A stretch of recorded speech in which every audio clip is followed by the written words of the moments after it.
mambo ya ukoloni, mambo ni yale yale, watu wetu wauawa kila mahali. Jina langu ni Wilkista lakini nafanya kazi na shirika lisilo la kiserikali la Center for Enhancing Democracy and Good Governance. Center for Enhancing Democracy and Good Governance ni shirika ambalo limejitwika jukumu la kuweza kufuatilia uongozi bora na demokrasia na haswa kuhakikisha ya kwamba haki za kibinadamu zimeweza kuhifadhiwa na zimeweza kutekelezwa. Leo ni tarehe 7 mwezi wa 7 mwaka wa 21. Tunakumbuka mwaka wa 92 tarehe kama leo ambapo kwamba viongozi tofauti na wananchi wa Kenya waliweza kuteseka na kuumia wakiweza kufuatilia jinsi ambavyo kama nchi tunaweza kuhamasisha uongozi bora. So leo hii tumeketi hapa ili tuweze kujiuliza kama shirika na kama wananchi wa Kenya kwa ujumla tumefika wapi tukizingatia zile kanuni za uongozi bora. Ningependa nimtwike mwenzangu Muraya aweze katuelezea historia kwa ufupi leo hii inamaanisha nini kwetu sisi kama shirika na pia wananchi wa Kenya. Asante. Kwa majina naitwa Mwami Muraya wa Nyakungu, pia nafanya na shirika la CIG na pia ni napigania haki za binadamu. Niseme ya kwamba kumbukumbu za 77 kuanzia miaka ya 1990 ni siku muhimu sana katika kwa watu ambao wanapenda uhuru, watu ambao wanapenda demokrasia na watu ambao wanapenda maisha ambayo yana utu. Niseme ya kwamba tangu wakati nyakati za ukoloni, Mkenya ni mtu ambaye ana huruka mbili. Ni mtu ambaye anaweza pendekeza kwamba muwe na meza ya mduara ili muweze kufanya majadiliano kama kuna jambo ambalo haliendi vizuri, lakini ukimnyima nafasi hiyo, Mkenya pia ni mtu ambaye ukasirika na akishikwa na mori, tunaona ya kwamba hata uchukua mtutu wa bunduki na kuweza kupigania haki yake. Ni katika swala hilo tunaona ya kwamba tulikuwa na Maumau ambao waliingia kichakani na kupigana moja kwa moja na wazungu. Na mapigano hayo tunaona ya kwamba yalipelekea sisi kupata uhuru mnamo mwaka wa 1963. Na tulipochukua uhuru wa taifa letu ama tulipopata, Kenya ilikuwa ni taifa ambalo lilikuwa lina nafasi ama linaruhusu vyama vingi vya kisiasa. Tulikuwa na chama cha KANU na chama cha KANU. Lakini muda vile ulivyoenda, tuliona ya kwamba kulikuwa na manyanyaso yalianza kuingilia, udikteta ukaanza kuingilia. Ule uhuru wote ambao tulikuwa tumepewa na ile katiba ambao tulipata uhuru nao ukaanza kunyakuliwa na kulimbikiziwa bunge letu na pia wanasiasa. Tukifikia mwaka wa 70, miaka ya 80, tunaona ya kwamba Wakenya walikuwa wamechoshwa na uongozi mbaya ambao ulikuwa unaleta ufukara, unaleta umaskini na masuala mengine.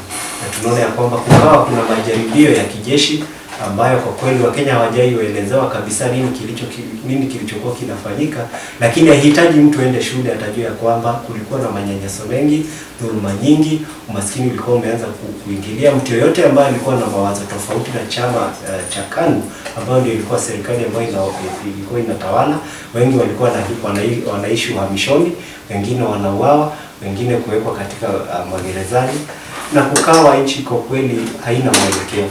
Tunaona ya kwamba Wakenya waliendelea hivyo, kukakuwa kuna vuguvugu ambazo zilikuwa pale za chini kwa chini, tukasikia kuna zingine zilikuwa zinaitwa Pambana na Mwakenya. Lakini kufikia miaka ya 1990s tunaona Wakenya walikasirika kabisa na wakaanza kujitokeza hata kwa barabara, wakadai ya kwamba wanataka uhuru wao tena. Ni vita ambavyo tunaona ya kwamba akina mama ndio waliongoza. Tuliona wamama wakienda pale Uhuru Garden na hata wakaweza kuvua maguo yao wakidai ya kwamba Wakenya lazima wangerejeshewa uhuru. Na tunaona katika mwaka wa 1990 zaidi ya Wakenya 1,100 waliweza kujitokeza katika miji ya Nairobi na kudai ya kwamba wanataka uhuru wao. Tunaona ya kwamba chama kilichokuwa kinatawala cha KANU kwa wakati huo kiliona huo wingi wa Wakenya kikaona hakiwezi, na Waswahili wanasema wengi wape. Tunaona ya kwamba vyama vingi vya kisiasa viliweza kuruhusiwa viweze kutawala, lakini lengo kubwa kama vile marehemu Jaramogi Oginga Odinga alivyosema ya kwamba alipoona Wakenya 1,100 wamejitokeza kuitisha uhuru wa vyama vingi, alisema ya kwamba mimi nilikuwa nikisema zamani pale not yet uhuru, lakini kulingana na vile ambavyo nimeona Wakenya wamejitokeza kwa wingi, this is the Kenya we want. Lakini tumeona ya kwamba yale masuala ambayo Wakenya walikuwa wanapigania bado hawajaweza kuyapata. Wakati huo wa 1990 kulikuwa na ufisadi mkubwa wa Goldenberg, ulikuwa umefilisisha nchi yetu. Kenya ikawekewa masharti makali na wale ambao walikuwa wanatupatia misaada ama hiyo mikopo. Tukakuwa na structural adjustment program ambayo ilikuwa ni kwamba watu wote ambao walikuwa wameajiriwa na serikali lazima wangepewa golden handshake, warudishwe nyumbani, na tukawa tuna maafa mengi, umaskini ukaanza. Hii ni kumaanisha kwamba huo moyo ama hiyo kumbukumbu ya Sabasaba inaendelea mpaka siku hii. Naam, asante sana ndugu Moraya kwa kutukumbusha hiyo historia muhimu. Kwanza ni tulipata uhuru tukiwa na matumaini makubwa sana kama nchi. Kumbuka kwamba tulipigana na mpepero ili kwamba tupate uhuru wa kutawala, tupate nafasi ya kutumia rasilimali zetu za kimsingi kujiendeleza kama nchi. Mara tu tulipopata uhuru, ilibainika kwamba yale matumaini ambayo tulikuwa na tungeyafikia. Ndiposa mzee Jaramogi Oginga Odinga akaweza kusema not yet uhuru. Na kwa kusema not yet uhuru, tulianza mikakati ya kubadilisha nchi kuwa ya kikweli nchi ya chama moja. Ndiposa wakati wa 82 pale ambapo kulikuwa na jaribio la mapinduzi, tukaweza kuwa kirasmi Kenya ikageuzwa kuwa nchi ya chama moja, nayo serikali ikawa ni chama ikawa ni serikali, rais akawa ndio nchi ikawa ni rais.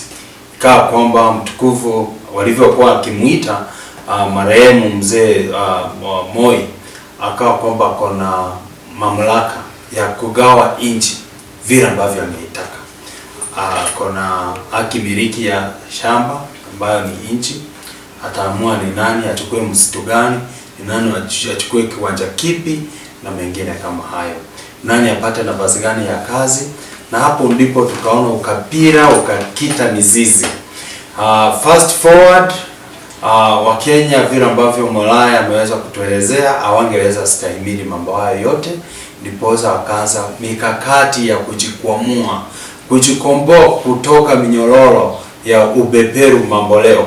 Na ndipo sasa katika harakati hizo kukatokea na mavuguvugu mbalimbali, yakiwemo mavuguvugu la Mwakenya ambao alikuwa anaongozwa na wasomi katika shule, vyuo vikuu, wanafunzi, wakulima na Wakenya wa tabaka mbalimbali. Katika kupigana na this new formation, serikali ya Mzee Moi ilianza kutumia mbinu ambazo ni sawa na zile mbinu za wabeberu. Wakawa wanafunga Wakenya bila kuwapeleka mahakamani, wakawa wanatorosha Wakenya, enforced disappearance. Jamii zikawa zinalengwa na jeshi la nchi, na ikawa mama anakujiwa, anatishwa mtoto, yani mbinu ambazo kusema kweli si mbinu ambazo zinastahili kutumika katika nchi. Katika kudai haki zao, wengine walizikwa. Nyayo House Torture Chambers ilijengwa kwa minajili hiyo. Kukakuwa na KPCU Chambers, kukakuwa na mahakama, watu wanapelekwa mbalimbali, unashikwa, unakuwa held incognito na mateso mengi. Kuna Wakenya kama Tirop Kitul, Wakenya kama Wafula Buke, Wakenya kama Kang'ethe Mungai na wengine, Mirugi Kariuki, Koigi Wamwere, ambao wote waliweza kujitolea mwanga ili kuhakikisha kwamba tunapata uhuru. Baada ya 1990, itakumbuka 1991, wamama wa wale ambao walishikwa kupitia na hiyo harakati za kukomboa nchi, ambao walikuwa wanaitwa Mothers of Political Prisoners, waliweza kuandamana pale Uhuru Park ambapo saa hii inaitwa Freedom Corner, wakiongozwa na viongozi wa kina mama akiwemo marehemu, Mungu airaze roho yake palipema peponi, Profesa Wangari Maathai na wengine, kuweza kudai kwamba watoto wao walioshikwa kwa misingi ya kisiasa waweze kuachiliwa huru. Na hapo itakumbuka walitishia moyo, wakavua nguo, na ni katika harakati hizo ndiposa civil society the way we know it today ilianza. Hapo ndipo Release Political Prisoners ilizaliwa katika mwaka huo, na baadaye kwa sababu ya msukumo na mikakati ya mama hawa na wakereketo wengine, wasomi, wanafunzi, wafanyakazi na Wakenya wote wa tabaka mbalimbali, ndiposa katika mwaka wa 92 section 2A ya katiba ya wakati huo iliweza kubadilishwa na ikawezesha Kenya kuanza tena kuwa na mfumo wa vyama vingi vya kisiasa. Fast forward between 1992 mpaka 2007, Rais Moi wakati huo alijaribu tena kutumia kila mbinu ya kufilisisa nchi, na hapo ndipo ufisadi ulianza Golden Park kwa wakati huo, kwamba waweze kutilimbikizia rasilimali za nchi, kwa sababu kwa wakati huo ilikuwa imebainika, imekuwa wazi kwamba huenda angetoka mamlakani. Lakini jambo la kuuliza, harakati hizi zote ziliweza kuchangia nini katika demokrasia ya nchi yetu, katika maendeleo ya nchi yetu? Kuna mambo matatu ambayo ni muhimu tutachikumbusha. Ni kupitia kwa kujitolea mwanga kwa Wakenya wote, vijana, wa kiume kwa kike, matajiri kwa maskini. Na nikisema matajiri simaanishi wale ambao ni mabepali ambao walikuwa wanatunyanyasa, lakini kuna Wakenya ambao walikuwa ni nia njema, walio support harakati hizi, ambao watanukuliwa katika kumbukumbu za historia ya nchi yetu. The Sabasaba protests iliwezesha kuwa na mfumo wa vyama vingi, ikawa ndio nguzo ya kubadilisha katiba, na hapo ndipo mwanzo wa katiba mpya ambao tuko nao sahihi, na yote ambayo yalikuja na hii katiba, ikiwemo mfumo wa ugatuzi, ikiwemo upanuaji wa haki, kwa sababu sahihi tuko na Bill of Rights kwenye katiba. Mambo yote mazuri ambayo tunayaona katika katiba yetu ya Kenya 2010, mwanzo wake ni Sabasaba. Lakini swali muhimu la kuulizwa tukienda mbele, je, bado tuko na matumaini kwamba katiba ambayo tulijipatia mnamo tarehe 28 mwezi wa Disemba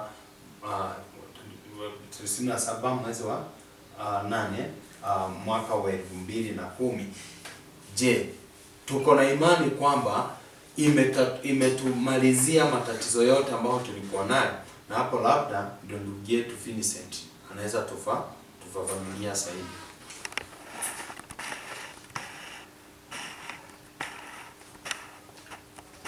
Kwa majina naitwa Vincent Tanui. Vile vile ni mtetezi wa binadamu.